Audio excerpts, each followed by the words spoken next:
मेरा नाम निशा है और ये कहानी मेरे उस यकीन की है जो मैंने अपने ही हाथों से तोड़ा था। एक सच जानने के लिए मैंने अपने पति की चोरी पकड़ने के लिए जाल बिछाया था, लेकिन उस जाल में एक चोर नहीं बल्कि एक ऐसा इंसान फंसा जिसे लोग इंसानियत का देवता कहते हैं। ओजस की तीसरी रात थी। जैसे ही वो घर लौटा, मुझे उसके वजूद से अजनबी सी महक टकराई। वही महक जो किसी अपने की नहीं होती, जो घर में नहीं बाहर से आती है। मेरी उंगलियां अपने आप उसकी कमीज के कॉलर तक चली गईं। मैंने उसे मुट्ठी में जकड़ लिया। मेरी आंखों में आंसू नहीं थे, सिर्फ वो डर था जो तब पैदा होता है जब यकीन पहली बार आता है। ओजस ने मेरा हाथ हटाने की कोशिश की, लेकिन मेरी पकड़ मजबूत थी। शायद इसीलिए, क्योंकि उस पकड़ में अब भरोसा नहीं, सवाल था। निशा, तुम फिर से वही कर रही हो, उसने थकी हुई आवाज में कहा। मैंने कहा ना, ऑफिस में काम का बोझ बढ़ गया है। सारा दिन मीटिंग्स, तरह तरह के लोगों से मिलना पड़ता है। ये खुशबू शायद किसी क्लाइंट की हो जो मेरे साथ बैठा था। उसकी आवाज में थकान थी, लेकिन नजरों में एक अजीब सी चोरी जिसे मेरा अनपढ़ सा दिमाग भी पढ़ सकता था। मैंने उसकी आंखों में देखा। अच्छा, कौन सा क्लाइंट ओजस? मेरी आवाज कांपी नहीं। वो क्लाइंट जो रात के 2 बजे तुम्हारे दरवाजे तक अपनी खुशबू छोड़ जाता है। ये कहकर मैंने उसकी कमीज छोड़ दी, लेकिन सवाल नहीं छोड़ा। मुझे अनपढ़ समझकर बहलाना मत। मैं अच्छे से जानती हूँ ये लेडीज परफ्यूम है। किसी ऑफिस की कुर्सी की खुशबू ऐसी नहीं होती। मेरी इस बात के कहते कमरे में सन्नाटा भर गया। सच बताओ, कहाँ पर थे आप? ओजस झुंझला गया। उसने मुझे खुद से दूर धकेल दिया। मुझे सोने दो निशा, सुबह ऑफिस भी जाना है। तुम्हारे इन शक भरे चक्करों का मेरे पास कोई इलाज नहीं है। और वो कमरे से निकलकर दूसरे कमरे में चला गया। मैं वहीं खड़ी रह गई। कमरे की हवा में अब भी वो अजनबी चुभती हुई खुशबू तैर रही थी, इतनी तेज कि मेरे बसाए हुए इस घर को आग लगाने के लिए काफी थी।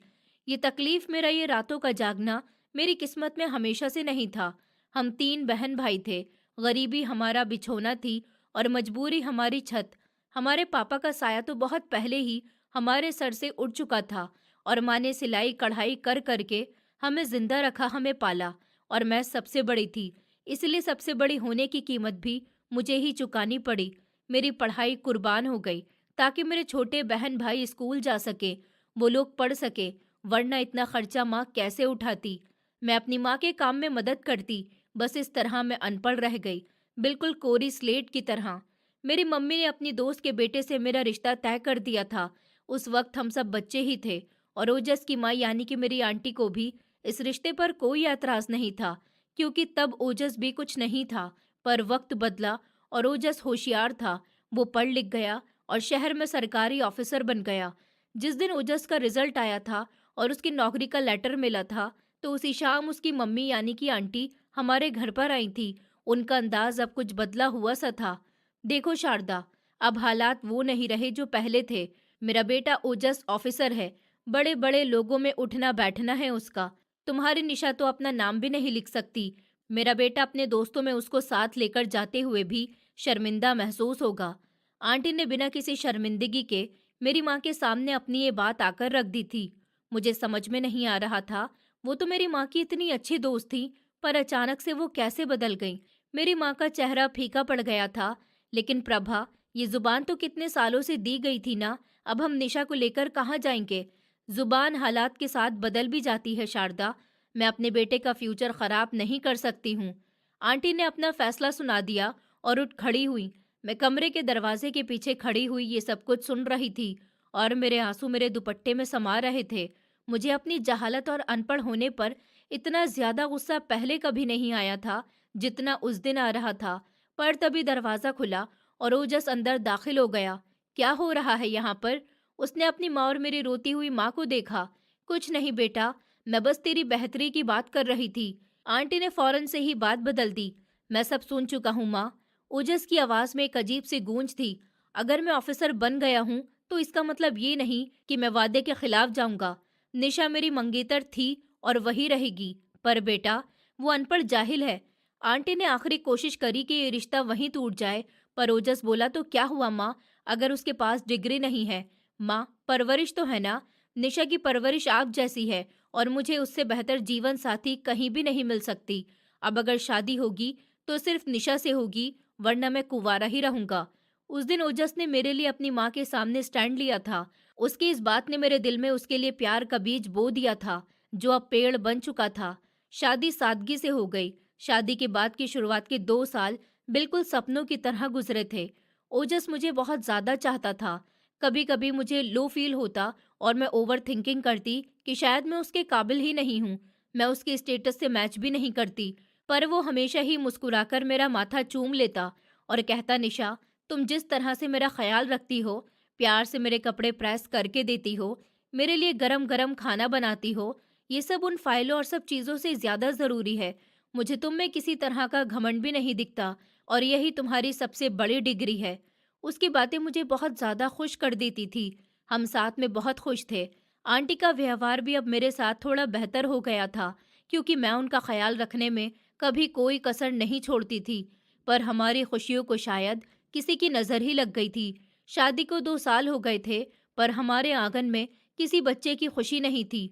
ओजस को बच्चों का जुनून की हद तक शौक था। वो जब भी ऑफिस से वापस आता, गली में खेलते हुए बच्चों को रोक लेता, उनको टॉफी और चीज दिलाता, उनको गोद में उठाकर प्यार करता, और मैं उसको खिड़की से देखती तो मेरा दिल कटकर रह जाता था। उसकी आंखों में जो चमक दूसरों के बच्चों को देखकर आती थी, वो मेरे अंदर एक खालीपन सा पैदा कर देती थी। हमने इस हवाले से बहुत इलाज भी करवाया, मंदिरों में जाकर प्रार्थना भी मांगी, बड़े बड़े डॉक्टरों की अपॉइंटमेंट्स भी ली। एक दिन हम डॉक्टर के क्लिनिक से वापस आ रहे थे। रिपोर्ट्स हमारे हाथ में थीं। देखिए मिसेस ओजस, आपकी रिपोर्ट क्लियर है। कुछ कॉम्प्लिकेशंस ऐसी हैं कि उम्मीद बहुत कम है। नामुमकिन तो नहीं, लेकिन मुश्किल ज़रूर है। डॉक्टर्स की ये बातें मेरे कानों में से गले हुए शीशे की तरह उतर रही थी। गाड़ी में खामोशी थी। ओजस खामोशी से ड्राइव कर रहा था। मैंने हिम्मत करके उसके बाजू पर हाथ रखा। ओजस, आप मुझे छोड़ सकते हैं और दूसरी शादी कर सकते हैं। मैं आपको औलाद की खुशी नहीं दे सकती। मैं बेबस हूँ। मेरी इस बात पर ओजस ने गाड़ी को झटके से रोक दिया। उसने मेरी तरफ देखा। उसकी आंखों में गुस्सा आ गया था कि आज के बाद ये बात कहना भी मत निशा। कभी भी इस बात को अपने मुंह से भी मत निकालना। आज तो तुमने ये कह दिया है, पर आज के बाद तुम ये बात कभी सोचोगी भी नहीं। आपको बच्चों का इतना शौक है, आप कब तक? मैं इतना कहते कहते रुककर एकदम से रो पड़ी। बच्चे ऊपर वाले की देन होते हैं, और अगर मेरे नसीब में हुआ तो तुमसे ही मुझे औलाद मिलेगी, और अगर नहीं तो मुझे तुम्हारे साथ जिंदगी गुजारने में कोई भी परेशानी नहीं है। मैंने शादी तुमसे की थी निशा, किसी बच्चों की मशीन से नहीं। उसने मेरा हाथ पकड़ लिया। तुम मेरा सुकून हो निशा, और मैं अपना सुकून बर्बाद नहीं करना चाहता। पर दुनिया ओजस की तरह नहीं सोचती थी। घर पहुंचते ही आंटी ने फिर से वही बात छेड़ दी। अरे मैं आखिर कब तक सब्र करती रहूं? मेरे भी तो कुछ अरमान है कि पोते पोतियों का मुंह देखूं, उनको खिलाऊं। मगर डॉक्टर ने तो जवाब दे दिया है कि ये मां नहीं बन सकती। फिर अब किस बात का इंतजार है? ओजस, तुझे मेरी कसम है कि इस मनहूस को छोड़ दे, और मैं तेरे लिए बहुत अच्छी लड़की ढूंढूंगी। उससे दूसरी शादी करना, और देखना अगले ही साल में कैसे हमारे घर में बच्चे की किलकारी गूंजेगी। तू बस शादी के लिए हाँ कर दे। मेरी नज़र में एक बहुत ही अच्छी लड़की पहले से ही है। ओजस, जो हमेशा अपनी माँ की इज्जत किया करता था, उस दिन पहली बार सख्त आवाज में बोल पड़ा कि माँ, ऊपर वाले के लिए बस कर दीजिए। औलाद मेरे बस में नहीं है, और ना ही निशा के बस में, और ये ऊपर वाले की ही मर्जी है। मैं दूसरी शादी का कभी सोच भी नहीं सकता, और निशा मेरी जिंदगी है, मेरी पत्नी है। मैं उसको कभी भी नहीं छोड़ूंगा, और मैं इसको दुख देकर कोई भी खुशी हासिल नहीं करना चाहता। अगर आपने दोबारा से ये बात करी तो मैं इस घर से चला जाऊंगा। वो इतना कहकर वहां से उठकर बाहर चला गया था, और मैं कमरे में बैठी हुई ये सब कुछ सुन रही थी, और दिल ही दिल में उस इंसान की बलाएं ले रही थी जो हर मोड़ पर मेरे लिए ढाल बनकर खड़ा हुआ था। उस रात जब वो वापस आया तो मैंने उसको कसकर गले से लगा लिया। मुझे यकीन था कि दुनिया इधर की उधर हो जाए, ओजस मुझे कभी भी धोखा नहीं देगा, कभी मुझे अकेला नहीं छोड़ेगा। पर फिर अचानक से आंटी की तबीयत भी बिगड़ने लगी, और वो कितनी ज्यादा निढाल सी हो गई थी कि कुछ ही दिन में चटपट हो गई और इस दुनिया से हमें छोड़कर चली गई। आंटी की मौत ने ओजस को बिल्कुल तोड़कर रख दिया था। वो बिल्कुल खामोश सही रहने लगा। घर में उदासी अपना डेरा बना चुकी थी। इस बीच ओजस के ऑफिस से उसको शिफ्टिंग का ऑर्डर आ गया था। मेरा ट्रांसफर दूसरे शहर में हो गया है निशा। उसने एक शाम चाय पीते हुए मुझे बताया था। ठीक है, मैं आपकी पैकिंग करना शुरू करती हूँ। हम कब जा रहे हैं? मैंने फौरन से कहा। तो ओजस खामोश रहा। वो कप में चम्मच हिलाता रहा, फिर उसने नज़र चुराकर कहा कि निशा, वहाँ पर अभी सरकारी क्वार्टर नहीं मिला है। मुझे लगता है कि तुम्हें कुछ दिन यहीं पर अपनी माँ के घर रहना पड़ेगा। मैं पहले वहाँ पर जाकर इंतज़ाम करूँगा, फिर तुम्हें बुला लूँगा। मेरे माथे पर शिकन आ गई थी, पर आप जानते हैं कि मैं आपके बिना नहीं रह सकती हूँ। क्वार्टर नहीं मिला तो क्या हुआ? हम किराए के मकान में रह लेंगे। मुझे बस आपके साथ ही रहना है। तुम समझ नहीं रही हो, वहाँ पर हालात अभी सेट नहीं है। मेरा काम बहुत ज़्यादा होगा। मैं तुम्हें टाइम नहीं दे पाऊँगा निशा। वो बहाने बना रहा था और इस सब से साफ लग रहा था कि वो मुझे साथ में नहीं लेकर जाना चाहता है। मुझे टाइम नहीं चाहिए ओजस, मुझे बस आपका साथ चाहिए। और वैसे भी माँ के घर मेरा अब दिल नहीं लगता। ये हमारा घर है, मैं यहीं पर रहूंगी या फिर आपके साथ जाऊंगी। मैंने भी जिद कर ली थी। कई दिन तक ये बहस ही चलती रही। ओजस का व्यवहार थोड़ा चिड़चिड़ा सा हो गया था। वो बात बात पर मुझ पर गुस्सा करने लगा। मुझे ऐसा महसूस होने लगा था कि जैसे अब वो मुझसे ऊब गया है, वो मुझसे उकता सा गया है, मुझसे अपनी जान छुड़ाना चाहता है। शायद आंटी की वो बातें अब उसके दिमाग में असर कर रही थी, या फिर औलाद ना होने का दुख ही उसको मुझसे दूर कर रहा था। आखिरकार मेरी जिद और आंसुओं के आगे उसको हथियार डालने पड़ गए थे। ठीक है चलो मेरे साथ, पर वहां पर जाकर कोई तकलीफ हुई तो फिर मुझसे शिकायत मत करना, उसने मुझसे रूठे हुए लहजे में कहा। फिर हम नए शहर में शिफ्ट हो गए। यहाँ का माहौल कुछ अजनबी सा था और ओजस का व्यवहार उससे भी ज्यादा अजनबी हो गया था। वो सुबह सवेरे निकल जाता और रात गए घर लौटता। शुरू के कुछ दिन तो मैंने समझा कि नई पोस्टिंग है, काम का दबाव होगा, सेटल होने में वक्त लग रहा है। मैं सारा दिन घर में अकेली दीवारों से ही बातें करती रहती, उसके इंतजार में खाना गर्म करती, वो ठंडा हो जाता। पर फिर वो सिलसिला शुरू हुआ जिसने मेरी रातों की नींद भी उड़ा दी थी। आज तीसरा दिन था जब मैंने वो बदलाव नोट किए थे। वो रात के 12 बजे घर में दाखिल हुआ था। जब मैंने उसका कोट लिया तो उसमें से वही तेज और दिल मोह लेने वाली खुशबू आई। ये कोई मर्दाना परफ्यूम नहीं था, ये किसी औरत का परफ्यूम था।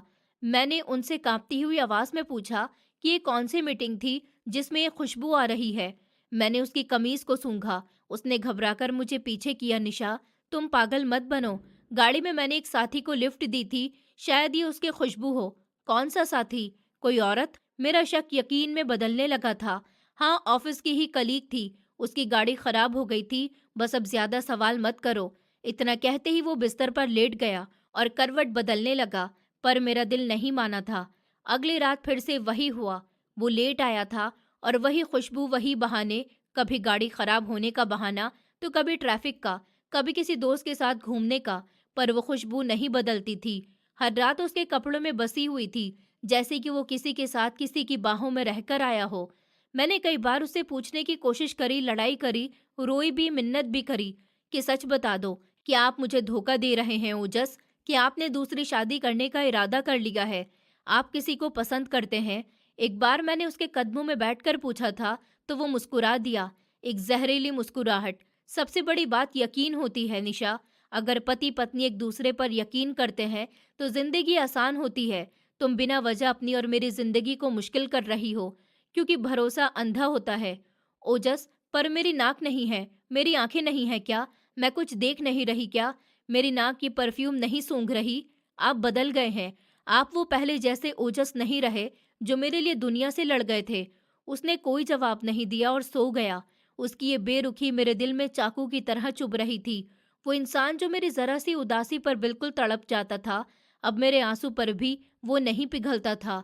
फिर हमारी शादी की एनिवर्सरी का भी दिन आया।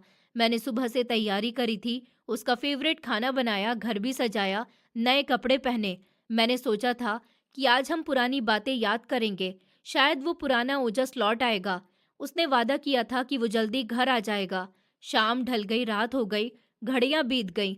मैं खाने की मेज के पास कुर्सी पर बैठी, मेज पर सर टिकाए इंतजार करती रही। मोमबत्तियां भी पिघलकर खत्म हो गई थी, केक पर लगी हुई क्रीम सूख गई थी, लेकिन वो नहीं आया। फिर रात के 2 बजे दरवाजा खुला और वो अंदर दाखिल हुआ। उसके चेहरे पर कोई भी शर्मिंदगी नहीं थी। मैंने सर उठाकर उसको देखा। उसके पास आते ही फिर से वही खुशबू मेरी नाक से टकराई। आज वो खुशबू पहले से भी ज्यादा तेज थी, जैसे कि किसी ने उसको गले लगाया हुआ हो। मेरे अंदर कुछ टूट गया, मेरा सब्र, मेरा यकीन, मेरा मान। तुम्हें याद भी है कि आज क्या दिन है? मैंने सपाट लहजे में उससे पूछा। तो वो रुक गया। सॉरी निशा, मैं बिल्कुल ही भूल गया था। क्या करूं, काम इतना ज्यादा था कि। अच्छा, काम या वो औरत आपको आने नहीं दे रही थी? मैं एकदम से चीख पड़ी। कौन है वो? ओजस, किसके पास जाते हो तुम? किसकी बाहों में रहकर आते हो? और ये खुशबू तुम्हारा पीछा नहीं छोड़ती? औलाद ऊपर वाले के बस में होती है क्या, इसीलिए तुम दूसरी औरतों के पास जा रहे हो मुझसे छुपकर? मैं बोलती रही और वो खामोश रहा। उसने कोई सफाई नहीं दी, न गुस्सा किया न इनकार किया। वो बस चुपचाप खड़ा रहा और फिर कपड़े बदलकर बिस्तर पर जाकर लेट गया। उसकी ये खामोशी, उसके गुनाह, उसकी इस हरकत का कन्फेशन साफ दिखा रही थी। अगली सुबह मैंने फैसला कर लिया था, अब रोने धोने का वक्त खत्म हो गया है, अब सच जानने का वक्त था। वो सुबह सुबह तैयार हुआ, अपनी सबसे फेवरेट शर्ट निकाली, शीशे के सामने खड़े होकर बालों को सेट किया और गुनगुनाने लगा। उसके चेहरे पर एक ऐसी रौनक थी जो कि मेरे लिए नहीं थी। उसको मुझसे कोई मतलब नहीं था। उसको इस बात की परवाह भी नहीं थी कि मैं रात भर रोती रही हूँ। मैं जा रहा हूँ, रात को लेट हो जाएगा, उसने रूटीन के मुताबिक ही कहा और निकल गया।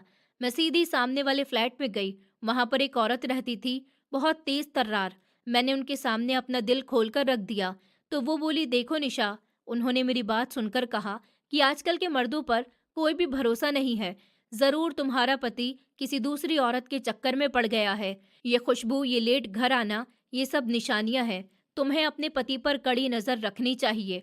अगर वो हाथ से निकल गया तो तुम रोती रह जाओगी। मगर मैं क्या करूं दीदी, वो ये बात मानते ही नहीं है। मैंने रोते हुए कहा। वो फौरन से बोली, मेरे पास एक तरीका है।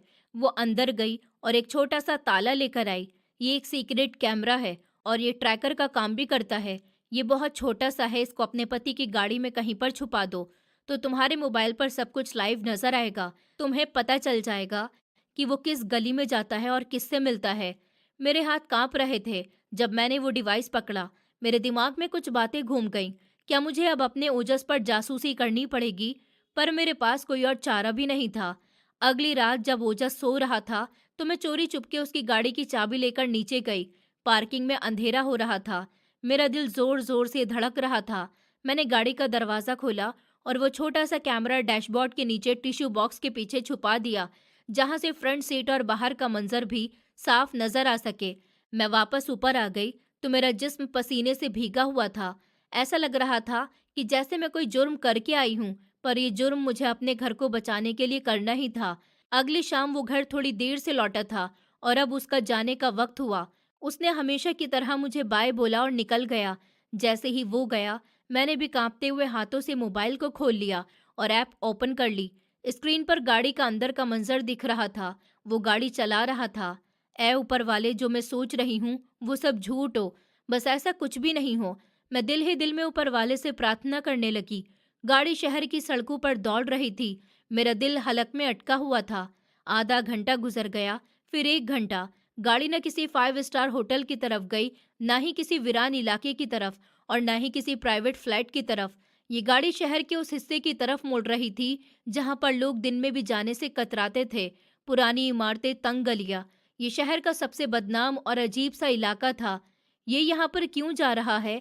मेरे हाथों में मोबाइल था और स्क्रीन पर वो नीली बत्ती टिमटिमा रही थी जो मेरे पति की गाड़ी की लोकेशन बता रही थी। दिल की धड़कन इतनी ज्यादा तेज थी कि मुझे अपनी पसलियों से टकराती हुई महसूस हो रही थी। शक का नाग, जो अब तक सिर्फ फन फैलाए हुए बैठा था, अब मुझे डसने के लिए तैयार था।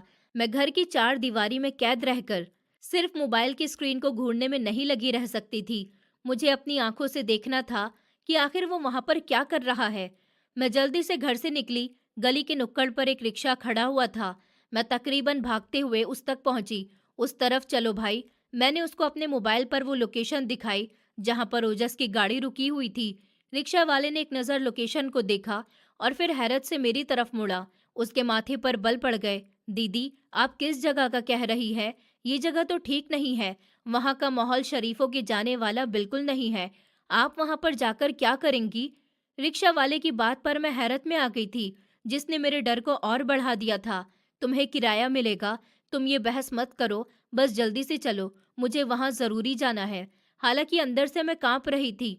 फिर रिक्शा स्टार्ट हुआ और शहर की रोशनी सड़कों को पीछे छोड़ता हुआ वो सुनसान गलियों की तरफ बढ़ने लगा। मेरे दिमाग में ओजस का चेहरा घूम रहा था। वो ओजस जो मेरे लिए सबसे लड़ गया था, वो ओजस जो मेरा मान था, मेरा सब कुछ था, क्या वो सच में इतना गिर सकता है कि ऐसे बदनाम इलाके में किसी औरत के लिए आए? खराब हाल टूटी हुई सड़क पर रिक्शा हिचकोले खाती हुई आगे बढ़ रही थी। यहाँ पर स्ट्रीट लाइट्स भी नहीं थी। वहाँ जगह जगह कूड़े के ढेर पड़े हुए थे। ये वो इलाका था जहाँ पर दिन में भी अकेली औरत का आना खतरे से खाली नहीं था। अपने पति की जासूसी करने के लिए मैं आज यहाँ आ गई थी। यहाँ पर रोक दो। मैंने रिक्शा वाले को रोका। ओजस की गाड़ी एक पुरानी और खराब हाल हवेली जैसी इमारत के बाहर खड़ी हुई थी। इमारत की दीवारों का प्लास्टर उखड़ चुका था और गेट पर जंग की मोटी परत चढ़ी हुई थी। ये किसी भूत बंगले से कम नहीं लग रहा था। दीदी, मैं यहीं पर रुकता हूँ, आप जल्दी से वापस आ जाइए। यहाँ पर रुकना खतरे से खाली नहीं है। रिक्शा वाले ने डरते डरते कहा। तुम यहीं पर रहना, मैं अभी आई। मैंने दुपट्टे से अपना चेहरा अच्छी तरह से ढक लिया और गाड़ी की साइड में छुपती हुई उस इमारत के गेट की तरफ बढ़ने लगी। गेट थोड़ा सा खुला हुआ था। अंदर से हल्की सी रोशनी भी आ रही थी। मेरे पैरों में जैसे शीशा भर गया हो। हर कदम पर मेरा दिल कह रहा था कि वापस पलट जा निशा। जो आज तुम देखने जा रही हो वो तुम्हारी जान भी ले लेगा। पर सच जानने की तड़प मेरे डर पर हावी थी। मैंने धीरे से गेट को धकेल दिया। वो चरचराहट की आवाज के साथ खुल गया। सामने एक बहुत बड़ा सा बैठक था जिसमें जगह जगह घास उगी हुई थी। बैठक के दूसरे कोने पर बरामदे में कुछ रोशनी आई और वहां पर कुछ साए हिलते हुए दिखाई दे रहे थे। मैं दीवार के साथ लगकर चलती हुई आगे बढ़ी। हवा में एक अजीब सीलन की बदबू थी, पर जैसे जैसे मैं बरामदे के पास पहुंची मेरी सांसें रुक गई थी। वही खुशबू, हाँ ये वही लेडीज परफ्यूम की तेज और मीठी खुशबू थी जो पिछले कई दिनों से ओजस के कपड़ों से मुझे आ रही थी। वो खुशबू उस वीरान हवेली के माहौल में बसी हुई थी। मेरा माथा ठनक गया। इसका मतलब यही है कि मेरा शक बिल्कुल ठीक था। यहाँ पर कोई औरत रहती है जो ये परफ्यूम इस्तेमाल करती है और इसके लिए मेरा पति मुझे मेरे घर पर नजरअंदाज कर रहा है। मैं एक पिलर के पीछे छुपकर खड़ी हो गई। सामने का मंजर देखकर मेरे मुंह से एकदम से सिसकी निकलते निकलते रह गई थी। ओजस वहां पर मौजूद था। वो एक कुर्सी पर बैठा हुआ था और उसके सामने एक औरत खड़ी हुई थी। वो औरत पीठ करके खड़ी हुई थी, इसलिए मैं उसका चेहरा नहीं देख सकती थी, पर उसके कपड़ों से अंदाजा हो रहा था कि वो कोई जवान औरत है। वो ओजस के बहुत ज्यादा करीब खड़ी हुई थी और मेरा पति सर झुकाए हुए उसकी बात सुन रहा था। मैंने कान लगाकर सुनने की कोशिश करी कि वो क्या बात कर रहे हैं, पर दूरी कुछ ज्यादा थी, इसलिए आवाज साफ नहीं आ रही थी, पर शब्द के टुकड़े मेरे कानों तक पहुंच रहे थे। आप ही हमारा आखिरी सहारा है। अगर आप नहीं होते तो हम बर्बाद हो जाते। उस औरत की आवाज आई। वो रो रही थी और अपने दुपट्टे से आंसू साफ कर रही थी। तुम फिक्र मत करो, मैं हूं ना। जब तक मैं जिंदा हूं तुम्हें कभी किसी चीज की कमी नहीं होने दूंगा। ओजस ने नरम लहजे में जवाब दिया था और हाथ बढ़ाकर उस औरत के सर पर हाथ रख दिया। ये देखकर मेरे अंदर आग लग गई थी। ये वही हाथ था जो कभी मेरे सर पर प्यार से रखा जाता था। आज ये हाथ किसी और गैर औरत को तसल्लियां दे रहा था। मैंने नफरत से अपनी आंखें मसल ली थी। वो मजबूरी जिसकी वजह से वो घर लेट आता था।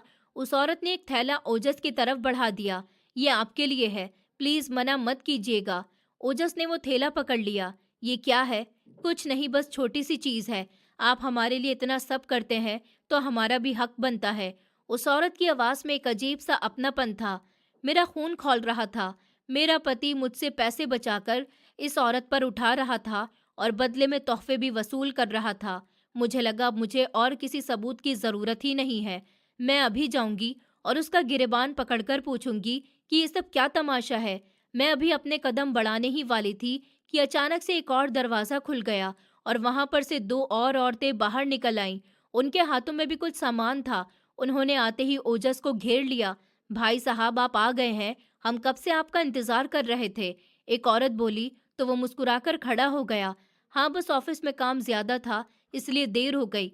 ये लो तुम्हारी दवाइयाँ। उसने जेब से कुछ पैकेट निकाल कर उस औरत को दिए। ऊपर वाला आपका भला करे। आप जैसा देवता जैसा इंसान इस जमाने में कहाँ मिलता है। दूसरी औरत ने ये कहते हुए अपनेपन की नजरों से उसे देखा और मैं वहीं छुपकर खड़ी हुई ये सब देख रही थी। वही मूरत बनकर रह गई। देवता? मेरा पति उनके लिए देवता था और मेरे लिए धोखेबाजी? ये कैसी पहेली थी। अगर ये सिर्फ एक औरत का चक्कर होता तो मैं समझ जाती कि प्यार का मामला होगा, पर यहाँ तो कई सारी औरतें थी। क्या ओजस ने यहाँ पर अपना कोई अलग ही रेपुटेशन बना रखा था? क्या वो इन सब का ख्याल रख रहा था? मेरे दिमाग में तरह तरह के ख्याल आने लगे थे। मैंने सुना था कि कुछ मर्द बाहर ऐसी औरतों के पास जाते हैं जो बच्चेदार होती हैं। क्या ये कोई ऐसा ही अड्डा था? इस ख्याल से मुझे झुरझुरी आ गई। मेरी वजह से इतना गिर सकता है या नहीं? निशा, जज्बात में मत बह, गौर से देख। मेरे अंदर की आवाज ने मुझे रोक दिया। मैंने आंसू साफ करे और दोबारा देखा। वो पहली औरत अब ओजस के पास बैठ गई थी और उसको कुछ दिखा रही थी, और ओजस भी बहुत इंटरेस्ट से वो चीज देख रहा था। अचानक से उस औरत के कपड़ों से वही परफ्यूम की तेज लहर उठी और मुझ तक पहुंच गई। ये इतनी तेज थी कि मेरा सर चक्कर खाने लगा। ये सस्ती और आम सी खुशबू थी जो अक्सर बाजारों में बिकती है, पर ओजस के कपड़ों में बस जाने के बाद ये मुझे दुनिया की सबसे जहरीली खुशबू लगती थी। मैं अब और बर्दाश्त नहीं कर सकती थी। मैंने फैसला कर लिया कि अब मैं उनके सामने जाऊंगी। मेरे कदम आगे बढ़े ही थे कि मेरा पांव एकदम से सूखी टहनी पर पड़ा और एक आवाज गूंज उठी, कौन है वहां पर? ओजस की आवाज आई। वो चौकन्ना होकर खड़ा हो गया। मैं फौरन से वहीं पर पीछे दोबारा से छुप गई। मेरी सांस रुक गई थी। अगर उसने मुझे यहाँ पर देख लिया तो क्या होगा? वो क्या सोचेगा कि उसकी पत्नी उसकी जासूसी कर रही है? पर फिर ख्याल आया कि डरना किस बात का? डरना तो उसे चाहिए, मुझे नहीं। चोरी उसने की है, सीना जोरी भी वही कर रहा है। कोई नहीं होगा भाई साहब, बिल्ली या कुत्ता होगा। आप बैठिए ना, चाय ठंडी हो रही है। उनमें से एक औरत ने कहा। ओजस कुछ देर मेरी छुपने वाली जगह की तरफ घूरता रहा और उसकी आंखों में शक था या डर, मैं फैसला नहीं कर सकी। फिर वो धीरे से वापस बैठ गया। मुझे देर हो रही है, मुझे अभी घर पर भी जाना है। निशा इंतजार कर रही होगी। ओजस ने घड़ी देखते हुए कहा। खुद का नाम सुनकर मेरे दिल को जैसे किसी ने मुट्ठी में दबा लिया हो। उसको मेरा ख्याल तो था, पर सिर्फ नाम की हद तक। थोड़ी देर और बैठ जाइए ना, अभी तो दीदी भी नहीं आई हैं, वो आपसे मिलना चाह रही थी। वो पहले वाली औरत बोली। दीदी? ये कौन दीदी थी? क्या कोई और भी थी जो इन सब की निगरान, इन सब की हेड थी? अच्छा, मैं सिर्फ 10 मिनट और बैठूंगा, उसने हार मानते हुए कहा। उस लम्हे इमारत के अंदर से एक बुजुर्ग औरत व्हील चेयर पर बाहर आई। उनके चेहरे पर झुर्रियां थी और आंखों में अजीब सी चमक। उनको देखते ही ओजस इज्जत से उनके लिए खड़ा हो गया था। वो आगे बढ़ा और उनके घुटनों को छुआ। माँ जी, आप क्यों बाहर आई हैं? मैं खुद ही अंदर आ जाता। उन बुजुर्ग औरत ने कहा, बेटा, तेरी आवाज सुनी तो रहा नहीं गया। इतने दिनों के बाद तू आया है। मेरा दिल घबरा रहा था। बुजुर्ग औरत ने कांपते हुए हाथों से ओजस का चेहरा पकड़ लिया। वो सब कुछ देख रही थी और मेरी समझ से सब कुछ बाहर था। ये सब कौन लोग थे? ये औरत, ये बूढ़ी औरत, ये वीरान सी हवेली, यहाँ पर कोई सामान भी नजर नहीं आ रहा था। फिर वो परफ्यूम और वो जवान औरत का हाथ पकड़ना, वहां पर ये सब क्या था? क्या ओजस ने उसको पसंद किया हुआ था? क्या ये उसकी फैमिली थी? पर अगर ऐसा था तो वो उनके साथ इतना ज्यादा मिलनसार क्यों लग रहा था, जैसे कि कोई अपनी फैमिली के साथ इतना अटैच होता है। मैं इस सोच में ही थी कि सामने जाऊं या फिर अभी और इंतजार करूं। तभी मेरी नजर ओजस के पीछे पड़ी। वहां पर दीवार पर एक साए ने हरकत करी। कोई और भी था जो छुपकर ओजस को देख रहा था। मैंने गौर से देखा तो वो एक छोटी सी बच्ची थी। वो दीवार के साथ लगी हुई खड़ी थी और उसके हाथ में एक फूल था। वो डरते डरते ओजस की तरफ बढ़ रही थी और उसकी नजर जैसे उस बच्ची के ऊपर पड़ी तो उसके चेहरे पर एकदम से ऐसी मुस्कुराहट आ गई जो मैंने सालों से नहीं देखी थी। वो घुटनों के बल बैठ गया और अपने बाजू फैला दिए। अरे आ जाओ गुड़िया। वो बच्ची भागकर ओजस के गले से लग गई थी। ओजस ने उसको हवा में झुला दिया और फिर अपने सीने से लगा लिया। देखो, ये मेरी बेटी के लिए गुड़िया लेकर आया हूँ, और ये चॉकलेट। और उसने अपनी जेब से सामान निकालकर उसे दिया। मेरी बेटी? ये शब्द मेरे कान में बम की तरह फटने लगे थे। ओजस ने उसको अपनी बेटी कहा था, तो क्या मेरा शक सही था कि सच में उसने यहाँ पर कोई अपनी फैमिली बना रखी थी और ये उसकी औलाद थी, और मैं वहां पर घर में औलाद के लिए रोती रही, तड़पती रही थी। आसमान उस वक्त ऐसा लग रहा था कि मेरे सर पर आ गिरा हो और मेरा वजूद कांप रहा था। अब मुझे किसी भी सबूत की जरूरत नहीं थी। उसने खुद अपने मुंह से ये बात कही थी। वो बच्ची उसी की थी, इसलिए वो यहाँ पर आता था, इसलिए वो मुझसे दूर भागता था। गुस्से की एक ऐसी लहर उठी जिसने मेरी आंखों के सामने अंधेरा कर दिया। मैं वहां से बाहर निकल आई। ओजस! मैं पूरी ताकत से चीखी और उसको पुकारा। ओजस चौंक कर मुड़ गया। उसने मुझे वहां खड़े हुए देखा। मेरी आंखों में आंसू और आग दोनों थे। उसके चेहरे का रंग फीका हो गया। वो लड़की अभी भी उसकी गोद में ही थी। वहां पर मौजूद सब औरतें हक्का बक्का रह गई और मुझे देखने लगी। निशा, तुम यहाँ? ओजस की आवाज उसके हलक में ही अटक गई थी। हाँ, मैं यहाँ पर तुम्हारे इस झूठ के महल में तुम्हारी इस छुपी हुई दुनिया को देखने आई हूँ। मैंने ताली बजाना शुरू कर दी। वाह ओजस साहब, क्या कमाल का ड्रामा रचाया है आपने। मैं घर में आपका इंतजार करती रही और यहाँ पर आप अपनी बेटी के साथ खुशियां मना रहे हैं। निशा, तुम गलत समझ रही हो। ये वो नहीं है जो तुम सोच रही हो। ओजस ने बच्ची को नीचे उतार दिया और मेरी तरफ बढ़ा। खबरदार जो मेरे पास भी आए। अरे मुझे घिन आ रही है तुमसे। मुझे छूना भी मत। तुमने मेरे मान का खून कर दिया। तुमने मेरे प्यार का तमाशा बनाकर रख दिया। मैं रो रही थी और चिल्ला रही थी। वहां पर मौजूद औरतें सहमकर एक तरफ हो गईं। वो बुजुर्ग औरत व्हीलचेयर पर खामोश पड़ी हुई मुझे ही देख रही थी। मेरी बात सुनो निशा, ऊपर वाले के लिए तमाशा मत बनाओ, घर चलो। मैं तुम्हें सब कुछ समझाता हूँ। ओजस ने कहा। घर? मैं बोली, कौन सा घर? वो घर जो तुमने वीरान कर दिया। ये घर जो तुमने मेरे पीछे मेरी पीठ पीछे बसाया है। बताओ मुझे, कौन है ये औरत और ये किसकी बच्ची है? ये बताओ इन सबको कि तुमने मुझ जैसी अनपढ़ औरत को धोखा दिया। मैंने उस जवान औरत की तरफ उंगली उठाई जो सबसे पहले उसके पास खड़ी हुई थी। वो डर कर एकदम पीछे हट गई। ये मेरी खास नहीं है, ओजस ने ऊंची आवाज में कहा। झूठ मत बोलो। मैं चीख कर बोली। अगर ये तुम्हारी खास नहीं है तो उसके कपड़ों की खुशबू तुम्हारे कपड़ों में क्या कर रही है? और ये बच्ची तुम्हें बाप क्यों समझती है? बोलो। अब सच तो तुम्हें बोलना ही पड़ेगा। माहौल में खौफनाक सी खामोशी छा गई और उसने सर झुका लिया। वो कुछ देर खामोश रहा, फिर उसने नजर उठाकर मेरी तरफ देखा। उसकी आंखों में अब डर नहीं बल्कि एक अजीब सा दुख था। ठीक है निशा, अगर तुम आज फैसला करने ही आई हो तो सुन लो। उसने गहरी सांस ली। तुम जानना चाहती हो ना कि मैं यहाँ पर क्यों आता हूँ? तुम जानना चाहती हो ना कि ये सब कौन है? तो फिर देखो अपनी आंखों से। देखो। उसने व्हीलचेयर पर बैठी हुई बुजुर्ग औरत की तरफ इशारा किया। ये मेरी माँ नहीं है, पर ये मुझे बेटा कहती है। और उसने एक जवान औरत की तरफ इशारा किया। ये मुझे अपना रक्षक मानती है। और ये बच्ची, इसने छोटी सी बच्ची के सर पर हाथ रखा। ये मेरा खून नहीं है, मेरी बायोलॉजिकल बेटी नहीं है, पर इसके लिए मैं बाप से भी बढ़कर हूँ।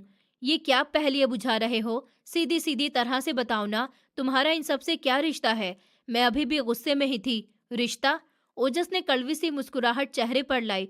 रिश्ता तो खून का होता है निशा, या शादी का, पर एक रिश्ता इंसानियत का भी होता है, जो तुम शायद भूल गई हो। ये कहकर उसने मेरा हाथ पकड़ लिया। आओ मेरे साथ। आज मैं तुम्हें वो दिखाता हूँ जो मैंने तुमसे छुपा कर रखा था। जिस शक ने तुम्हें यहाँ तक पहुँचाया है, आज उसका इलाज करके ही जाना।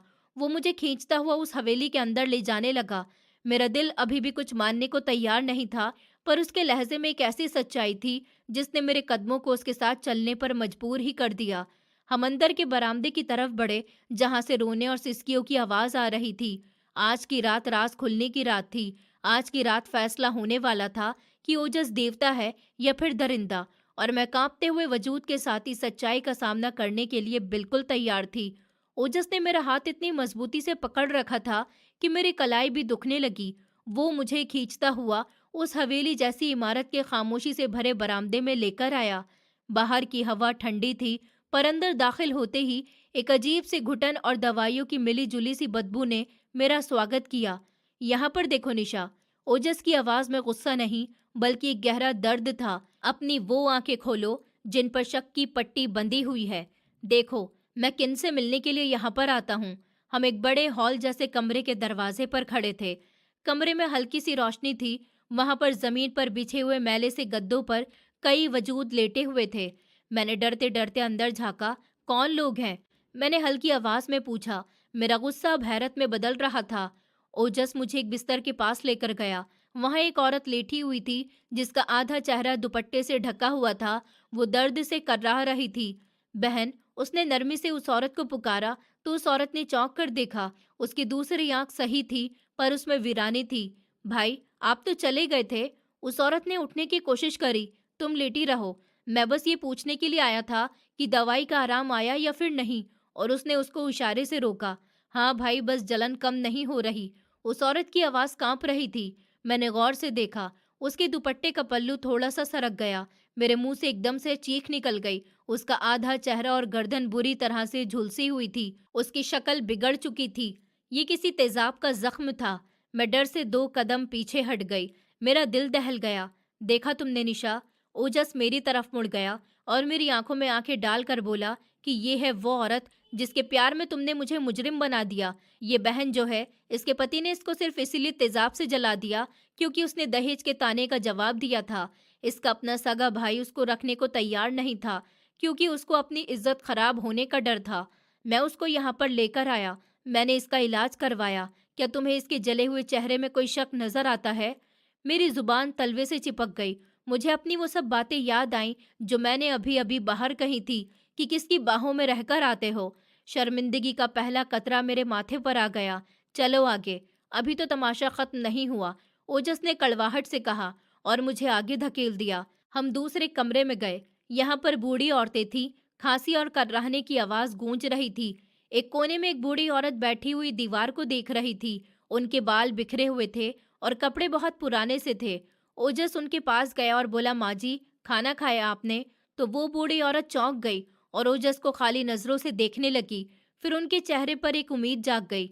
मेरा बेटा आया है। उन्होंने ओजस का हाथ पकड़ लिया। मैं जानती थी वो मुझे लेने के लिए जरूर आएगा। उसने कहा था कि वो शहर जाकर मकान लेगा, फिर मुझे ले जाएगा। क्या वो गाड़ी बाहर खड़ी हुई है? ओजस की आंखों में नमी तैरने लगी। उसने बड़ी मुश्किल से अपने जज्बात पर काबू पाया और झूठ बोला कि माँ, उनको काम से छुट्टी नहीं मिली है। उसने मुझे मैसेज भेजा है, आपका हाल पूछने के लिए। उसने कहा है कि आप अपना ख्याल रखें, वो जल्दी आएगा।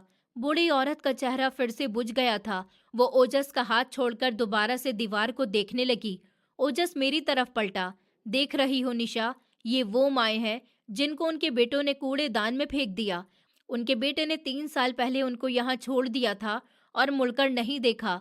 मैं रोज यहाँ पर आता हूँ, इनका बेटा बनकर इनको तसल्ली देता हूँ, उनके लिए फल लाता हूँ ताकि उनकी उम्मीद नहीं टूटे।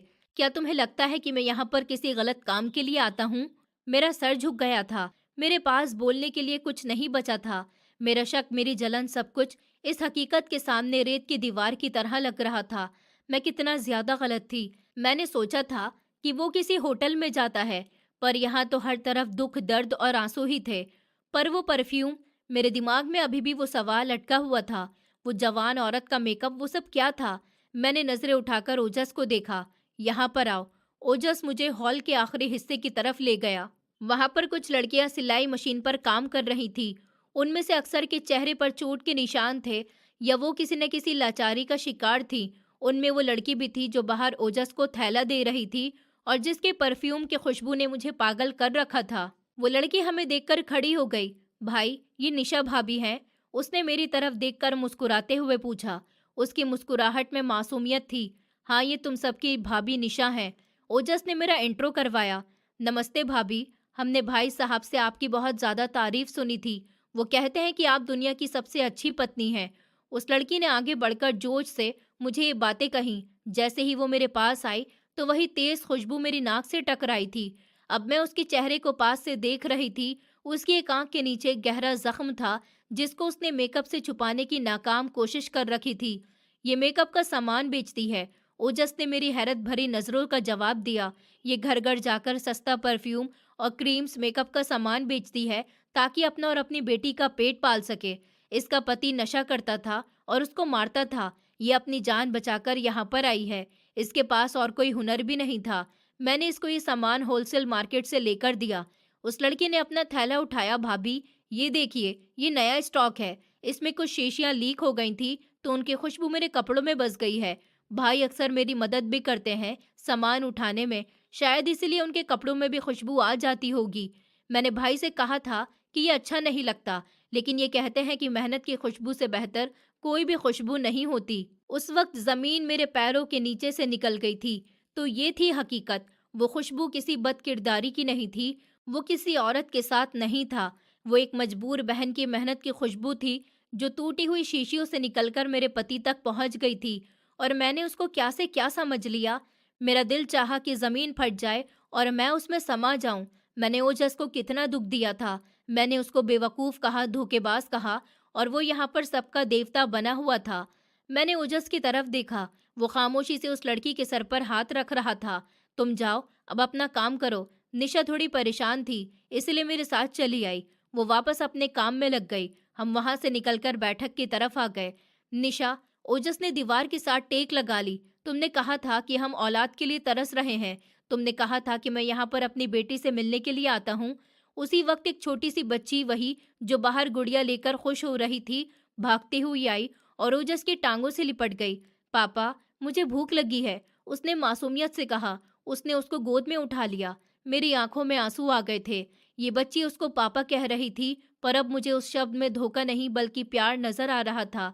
इस लड़की का नाम गुड़िया है। उसने उसके बालों में उंगलियां फेरते हुए कहा था। ये कूड़े के ढेर पर मिली थी, इसके माँ बाप का कोई पता नहीं, तो मैं उसको यहाँ पर ले आया। इसका खर्चा उठाता हूँ, ये मुझे पापा कहती है, क्योंकि इसने आज तक किसी को प्यार से नहीं देखा। देखो निशा, ऊपर वाले ने हमें औलाद नहीं दी, शायद उसकी मर्जी यही थी कि मैं इन अनाथों का बाप बन सकूं। मैं अपना सारा वक्त, अपना सारा पैसा यहाँ पर लगा देता हूँ, ताकि मुझे इस खालीपन का एहसास न हो जो हमारे घर में है। मेरी आंखों में से आंसू झलक उठे। मैं रोते हुए ओजस के कदमों में बैठ गई। मुझे माफ कर दीजिए ओजस, मुझे माफ कर दीजिए। मैंने बहुत बड़ा गुनाह किया। मैंने आपको कितना गलत समझा। मैं आपका ये रूप पहचान ही नहीं सकी। मैं अपनी एक छोटी सी ख्वाहिश और शक में इतनी ज्यादा अंधी हो गई कि मुझे आपके अंदर छुपा हुआ ये देवता जैसे इंसान नजर ही नहीं आया। और उसने फौरन से झुककर मुझे कंधों से पकड़ लिया और मुझे उठाया। निशा, उठो, ये तुम क्या कर रही हो? मैं बोली, मैं शर्मिंदा हूँ। मैंने आप पर कीचड़ उछाला। मैंने आपकी भलाई को बदकिरदारी का नाम दिया। आप यहाँ पर दर्द बांट रहे थे और मैं घर पर बैठकर आपके लिए पता नहीं क्या क्या गलतफहमी अपने दिल में पाल रही थी। आप दूसरी औरतों के पास नहीं जाते थे, आप तो माँ और बहनों के पास आते थे, जिनका कोई नहीं था। मेरा गला रोनेहार हो गया। हिचकियों ने मेरे शब्दों को रोक दिया था। ओजस ने मुझे अपने सीने से लगा लिया, वही सीना जिस पर मैं अभी थोड़ी देर पहले मुक्के बरसा रही थी। अब वहां से वही परफ्यूम की खुशबू आ रही थी, पर अब वो खुशबू मुझे जहर नहीं लग रही थी, बल्कि दुनिया की सबसे अच्छी खुशबू महसूस हो रही थी। बस करो पगली, ओजस ने मेरी पीठ थपथपाई। इंसान कमजोर है, शक में पड़ ही जाता है। मुझे भी तुम्हें पहले बता देना चाहिए, पर मैं डरता था कि शायद तुम मना कर दोगी। ये शायद तुम्हें बुरा लगेगा कि मैं अपनी सैलरी यहाँ पर खर्च कर देता हूँ। मैं कभी भी मना नहीं करूंगी। मैंने रोते हुए कहा, मैं आपके साथ हूँ। मैं आपकी इस भलाई में शामिल होंगी और आपका साथ दूंगी। अभी हम ये बातें कर ही रहे थे कि बैठक के दूसरे कोने से शोर उठने लगा कि बच्चे और औरतें ओजस की तरफ देखकर मुस्कुरा रही थी। उनको पता चल गया था कि ओजस भाई अभी गए नहीं हैं। चलो निशा, ओजस ने अपने आंसू साफ करे और मुस्कुराया। आज तुम भी देख लो कि तुम्हारा पति रात गए यहाँ पर क्या करता है। आज तुम भी उनके चेहरों की खुशी देख लो। वो मेरा हाथ पकड़कर उस तरफ बढ़ गया जहाँ सब जमा हो गए थे। मेरा दिल अब हल्का हो गया था, पर शर्मिंदगी का बोझ अभी भी था। ओजस उन बच्चों और औरतों के बीच ऐसे खड़ा हुआ था जैसे कोई बहुत पुराना और करीब का रिश्तेदार हो। मैं एक तरफ खड़ी हुई आंखों में आंसू लिए ये सब कुछ देख रही थी। मेरी निगाहों के सामने वो मंजर था जिसने मेरे दिल की दुनिया ही बदल दी थी। वो एक बुजुर्ग औरत के पास गया जो व्हीलचेयर में बैठी हुई कांप रही थी। उसने झुककर उनके सर पर हाथ रखा और माथे पर प्यार किया। माँ जी, ये लीजिए, आपकी पसंदीदा शॉल लेकर आया हूँ। ठंड बढ़ गई है, आप अपना ख्याल रखा करें। ओजस ने गर्म शॉल उनके कंधे पर डाल दी। वो बुजुर्ग औरत उसके सर पर प्यार देने लगी और उसके मुंह से आशीर्वाद निकलने लगा। जुग जुग जियो मेरे बच्चे, ऊपर वाला तुझे कभी किसी का मोहताज न करे, तू ही तो हमारा सहारा है। उनकी आवाज में ममता का समंदर था जो शायद उनके अपने सगे बेटों के लिए दिल में नहीं था। उसके बाद ओजस आगे बढ़ा। वहां पर कुछ औरतें बैठी हुई थी जो अपने घर से बेदखल कर दी गई थी। वो उनके पास गया और किसी सगे भाई की तरह राशन के थैले बांटने लगा। हर एक से उनकी तबीयत का पूछ रहा था, उनकी परेशानियां सुन रहा था और उनको तसल्ली भी दे रहा था। उसके लिए लहजे में ना कोई एहसान था और ना ही कोई गुरूर, बस एक अपनापन था। फिर वो छोटे बच्चे जो शायद अनाथ थे, वो उसको देखते हुए ही दौड़ पड़े और उसने उनके सर पर हाथ रखा। ओजस ने खिलौने निकालकर उनके हाथों में डाल दिए। ये लो तुम्हारी गाड़ी, ये तुम्हारे लिए गुड़िया। ओजस बच्चों को खिलौने, कपड़े और जूते दे रहा था और बच्चे खुशी से तालियां बजा रहे थे। उन सब के चेहरे पर मुस्कुराहट देखकर मेरा दिल भी भर आया। तब मुझे अचानक से समझ आया कि वो परफ्यूम कहाँ से आता था। वो किसी औरत की बाहों से नहीं, किसी गुनाह से नहीं, वो उन बच्चों के हाथों से आता था जिन पर खिलौनों की खुशबू लगी होती थी।